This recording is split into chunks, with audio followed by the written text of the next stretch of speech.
Tournaments are a massive topic in the grand scheme of OS, with many top players skyrocketing to fame with their complete dominance, whether they're high ranking or straight D ranking. Most of these tournaments have followed the same format, but some of them have branched out either slightly or drastically, such as the laser test tournament. Other than switching clients, this tourney brought change to a whole other level, completely turning the expected tournament format people love and know upside down. Welcome to SSOT.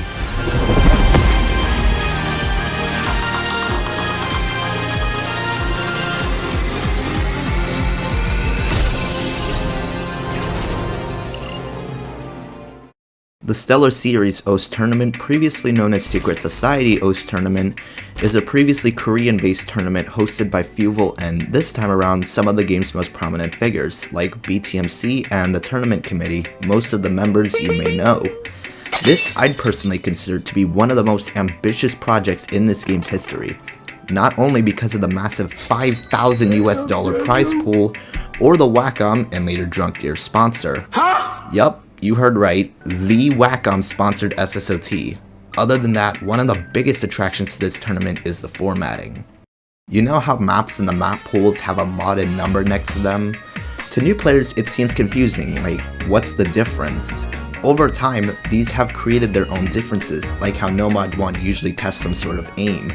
But in SSOT, the numbers really have a meaning that people can easily understand. Instead of a usual static team size, they created what they call the variable size format. Let's say Team 1 picks DT2, then the team size becomes 2 players. Then Team 2 picks Hard Rock 1, so instead of 2 players, it becomes a 1v1. So on and so forth, tiebreakers are in 4-player teams. Oh yeah, remember what I said earlier? Over time, these have created their own differences. Nope, none of that. Don't believe me? Let's have a look at the Grand Finals map pool. Seems all over the place, especially considering Ascension to Heaven DT is in here. For simplicity, let's say Hidden 2, usually one of the easier maps in the pool, testing low AR reading.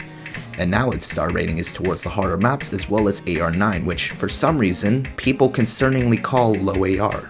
Oh hey, Hidden 1 happens to be just like the Hidden 2 people have a love-hate relationship with. The randomness is only getting more random. Oh yeah, one more thing, the competitors have a massive time crunch. As in, teams have a low 60 seconds to pick their map and an even lower 30 seconds to send in their rosters. For reference, Corsace, one of the biggest tournaments in OS, has 90 seconds for each of them. That's double the time that they have in total. If the nerves aren't getting to them now, the on-paper stress that they'll be feeling eventually gets to some people, and that's about it for this ridiculously unforgiving format. Alright, so here's where I put my lab coat on and get to work in the editor. The Grand Finals match, Suntan versus I'm Korean 2. Alright. Let's get started with SSOT Grand Finals, Suntan versus I'm Korean 2.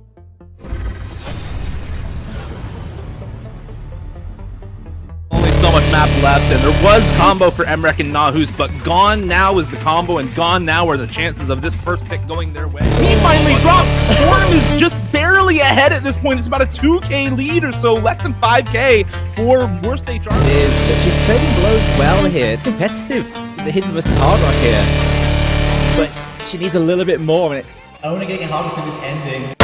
Gone for him, but Henry has actually picked it back up as well, and the score lead is in favor of I'm Korean 2, just barely. About this one, open a nice little bow. Emrek and Neneric make it through that section unscathed, and I think that's just the map over. Neneric being able to play this properly, and massive accuracy victory.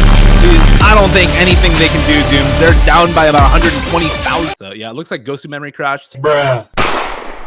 I mean, dude, this is a literal 1 minute for Emrek right now. Knife's Edge has finally dropped on the cutting board in favor of Suntan. They're now ahead by 50k, 60k, and that is the tournament.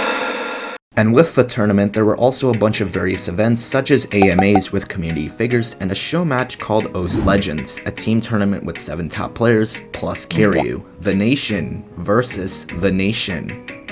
Destroyers. This match I won't be spoiling, so in case you would like to see it, then it's on the YouTube channel, which I'll link in the description. Now let's head to a conclusion, shall we? Overall, this tournament came out as good as I thought it would. There's a whole ton of potential for this, so if it were to become mainstream like the Perennial or Course Ace, then it would damn well thrive with them. Once again, a big congratulations to Nineric, Emric, I am not saying that, Malashevsky, Flying Tuna, Mathy, Nahus, and Kriller for adapting to these refreshing and unique tournament settings, and a special thanks to the organizers for not being afraid to switch things up and giving a little breath of fresh air to the tournament scene.